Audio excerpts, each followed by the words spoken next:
விருதுநகரில் 147 பள்ளி மாணவிகள் பாரதியாரின் பாட்டுக்கு 33 நிமிடம் தொடர்ந்து பரதநாட்டியமாடி உலக சாதனை படைத்தனர்.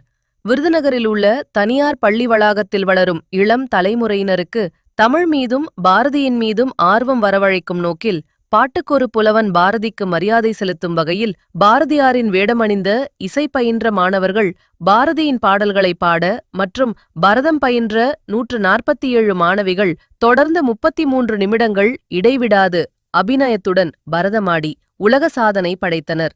இந்த பரதநாட்டிய உலக சாதனை நிகழ்ச்சியில் 5 வயதுக்குட்பட்ட பெண் குழந்தைகள் அதிக அளவில் ஆர்வமுடன் கலந்து கொண்டனர். இந்த உலக சாதனை நிகழ்ச்சியை divine world book of records பதிவு செய்து சான்றிதழை வழங்கினார்கள். மேலும் உலக அளவில் பாரதியின் பாட்டும் பரதமும் என்ற தலைப்பில் நடைபெற்ற முதல் உலக சாதனை நிகழ்ச்சி இது என்பது குறிப்பிடத்தக்கது.